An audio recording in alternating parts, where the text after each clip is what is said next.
Saudara, selain penerapan protokol kesehatan, vaksin COVID-19 diyakini punya peran penting dalam mengatasi pandemi. Kekebalan kolektif hanya bisa dicapai jika sebagian besar populasi telah divaksin. Program vaksinasi massal dapat berjalan sesuai tahapan jika Indonesia berhasil mengamankan stok vaksin yang saat ini ketersediaannya terbatas. Nah, untuk membincangkan hal ini sudah bergabung dengan kita juru bicara vaksinasi dari Kementerian Kesehatan, Dr. Siti Nadia Tarmizi, dan ahli virologi dari Universitas Udayana, Igusti Ngurah Kadek Mahardika. Pak Kadek, Bu Nadia, selamat pagi, salam sehat. Selamat pagi, Ibu Stefani. Ya, saya mau ke Bu Nadia dulu. Bu Nadia, targetnya 181,5 juta orang divaksin, 70% dari populasi penduduk Indonesia. Jadi kalau ditanya sekarang ada berapa stok vaksin COVID-19 yang ada untuk memenuhi tujuan tersebut, Bu Nadia?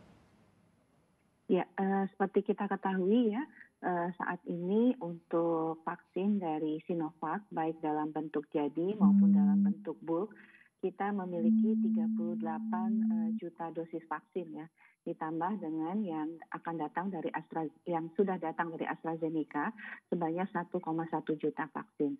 Jadi saat ini kalau kita berbicara dosis, kalau yang 3 juta kan sudah habis ya, jadi mungkin saat ini sekitar 35 juta dosis vaksin yang kita miliki. Nah, kalau disebut ada beberapa jenis vaksin COVID-19 juga yang diklaim oleh pemerintah sudah dipesan. Ini prosesnya sampai mana maksudnya, Bu Nadia? Apakah dalam bentuk gentleman agreement atau sudah dalam bentuk perjanjian kontrak yang mengikat? Iya, kalau untuk vaksin Sinovac, kemudian vaksin Novavax, dan vaksin AstraZeneca itu sudah dalam bentuk komitmen dan sudah dalam bentuk perjanjian ya untuk dikirimkan sesuai dengan waktu yang sudah direncanakan. Jadi memang di bulan Maret nanti kita akan menerima sebagian vaksin dari COVAX Facility dan juga ada kemudian pengiriman kembali dari Sinovac sendiri mungkin pada awal April pengiriman berikutnya ini. Berarti total yang sudah dalam bentuk perjanjian mengikat ini berapa, Bu Nadia? Saat ini sudah 275 juta dosis. Berarti kebutuhan kita kan lebih dari ini karena kalau dihitung 181,5 juta 2 kali dosis berarti sekitar 360-an juta. Belum lagi ada kemungkinan kalau ada yang rusak dan lain-lain harus ada juga cadangan sekitar 500-an juta dosis, koreksi kalau saya salah. Berarti sisanya dari mana?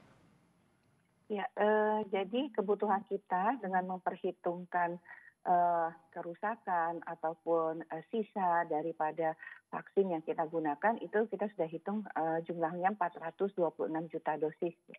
Nah, 426 juta dosis ini sebenarnya kalau kita melihat bahwa kita masih memiliki sekitar 104 juta yang kita harapkan masih kita dapatkan dari COVAX ya. Nah, sisanya ini adalah bentuknya kita masih negosiasikan terutama kepada Pfizer karena Pfizer itu belum firm ordernya dan tentunya waktu untuk pengirimannya. Sehingga kalau dari Pfizer kita berbicara itu ada sekitar 70 juta dosis kembali yang kita akan negosiasikan untuk bisa dikirimkan khususnya di 2021 ini. Oke, berarti 270-an juta dosis ini sudah dalam bentuk mengikat, berarti bisa dipastikan akan sampai di Indonesia, sementara 104 juta dosis lagi yang masih dalam bentuk gentleman agreement atau masih dalam proses menuju ke sana. Iya, ini kita sedang proses untuk memastikan bahwa apakah satu dari COVAX Facility, karena COVAX Facility ini kita pada saat ini baru mendapatkan alokasi 54 juta. Nah, tentunya apakah sesuai dengan permintaan kita inginnya mendapatkan 104 juta. Nah, ini sedang lagi diupayakan apakah bisa kita terima semuanya ini di bulan sampai dengan bulan Desember 2021 ya. Nah, kalau ini kemudian 100, tadi 275 tentunya sisanya ini kita akan upayakan kembali melalui Pfizer. Pak Kadek, jika melihat pergerakan dari virus corona yang terus bermutasi, juga dengan kondisi sekarang stok vaksin COVID-19 yang tadi dijelaskan oleh Bu Nadia juga masih bisa dikatakan terbatas. Anda melihat cukupkah skema untuk kelompok prioritas? Artinya seperti yang ada saat ini, atau menurut Anda perlu skema super prioritas, misalnya dengan memperhitungkan zonasi. Jadi kelompok prioritas yang ada di zona merah misalnya ini menjadi kelompok super prioritas. Anda melihat perlu atau sudah cukup seperti saat ini? Terima kasih Bu Stefani. Saya kira idenya luar biasa. Saya juga belum memikirkan. Jadi kalau memungkinkan memang super prioritas itu perlu dipikirkan. Begini Mbak Stefani. Pertama, kapasitas produksi global itu hanya 25% dari kebutuhan dunia per tahun. Jadi hanya asumsinya adalah kebutuhan global itu 12 miliar dosis dalam tahun 2021 yang tidak mungkin dipenuhi, sementara kapasitas terpasang hanyalah kemudian sekitar 3 sampai 4 miliar dosis. Jadi 25% dari keperluan global. Ini yang menyebabkan barang ini vaksin memang langka. Jadi vaksin ini langka, dan karena itu kita apresiasi pemerintah Indonesia sudah bisa berhasil membuat komitmen. So far itu sekitar 275 juta dosis. Mudah-mudahan tahun ini Bu Nadia. Dan itu artinya kita kurang lebih sudah memenuhi sekitar 50% kebutuhan nasional. Karena kalau saya harapkan sih sekitar 400 juta, ya, jadi 400 juta dosis dengan dua kali injeksi, itu kebutuhannya sudah hampir memenuhi lebih dari 50% kebutuhan untuk mencapai herd immunity. Nah, untuk tadi super priority, yaitu prioritas yang super, saya setuju juga, dan beberapa kali saya sampaikan bahwa pemerintah mungkin harus jangan hanya sekedar mengalokasikan sesuai dengan mendistribusikan seluruh Indonesia, sehingga bagaimana membuat ketersediaan yang masih terbatas ini menjadi lebih efektif, sehingga super prioritas menjadi sangat tinggi. Dalam bayangan saya yang menjadi top priority itu adalah Jakarta, kemudian Jawa Barat, kemudian Jawa Timur, Medan, Bali, kemudian Makassar. Ini saya kira, dan Bali akan sangat vital untuk segera membangkitkan ekonomi. Jadi kalau tersedia hanya 6 juta dosis saja, hanya 6 juta dosis saja bagi Bali, maka pariwisata akan segera bergeliat, sehingga ekonomi daerah-daerah penyumbang pariwisata di Indonesia dan bahkan di internasional juga akan menggeliat kembali bangkit. Saya kira ini kebutuhan untuk membuat desain super prioritas ini memang perlu dipikirkan untuk daerah-daerah yang sesuai dengan seperti itu. Jadi daerah tujuan daerah yang merah, zona merah, yang benar-benar intensitas yang virusnya benar out of control, tidak bisa dikendalikan lagi, dan zona-zona ekonomi yang di mana dampak pandemi itu sudah sangat parah sekali, sehingga perlu segera direkovery. Saya kira setuju saya dengan pendapat Mas Stefani tadi. Bu Nadia, apakah pemerintah membuka peluang seperti ini? Iya betul, ada kelompok prioritas, tapi karena jumlah vaksin sekarang terbatas, jadi yang lebih dulu adalah mereka yang memang ada di zona merah.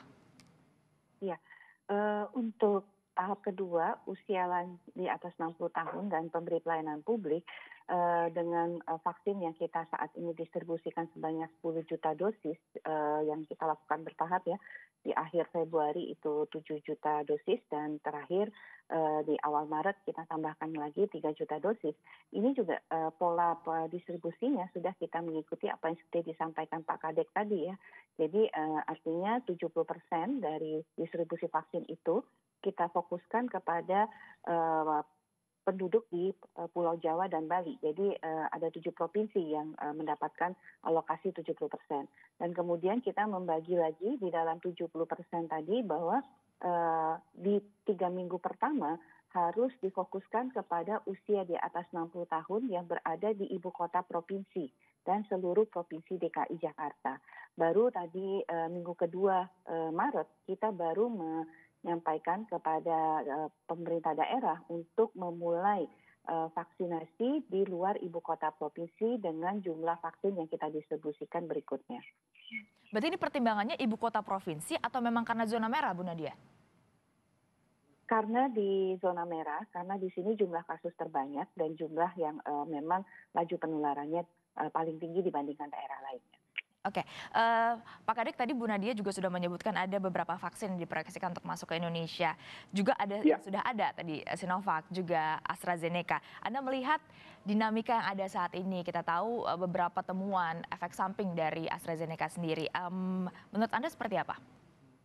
Satu pertama, semua vaksin memang platformnya berbeda, cara produksi berbeda, komponennya juga sedikit berbeda, tetapi semua sudah melalui proses yang sangat rigid, yang sangat sama semua, yaitu proses pengujian praklinis, klinis 1, klinis 2, dan klinis 3, sehingga semuanya sudah terbukti efektif, aman dan efektif. Saya kira itu.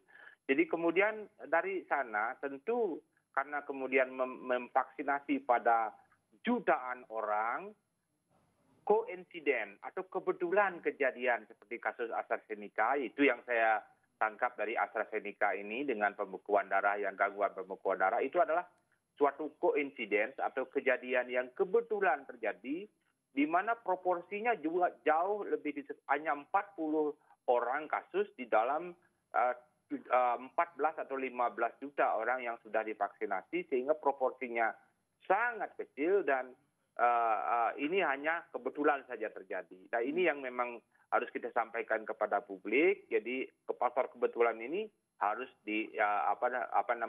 itulah yang terjadi.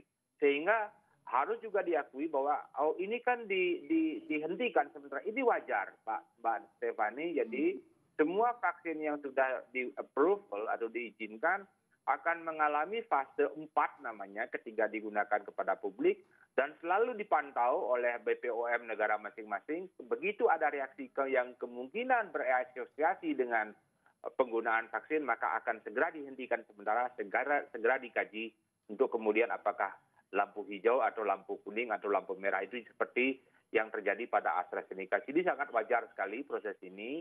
Sekali lagi, semua proses ini tujuannya hanya satu, menjamin vaksin itu memang aman dan efektif. Pak Kadek, sedikit saja sebelum kita jeda, jadi menurut Anda dengan adanya jumlah hanya 40 orangan yang merasakan ada efek samping, ini bisa dikatakan wajar dan tidak perlu dikhawatirkan?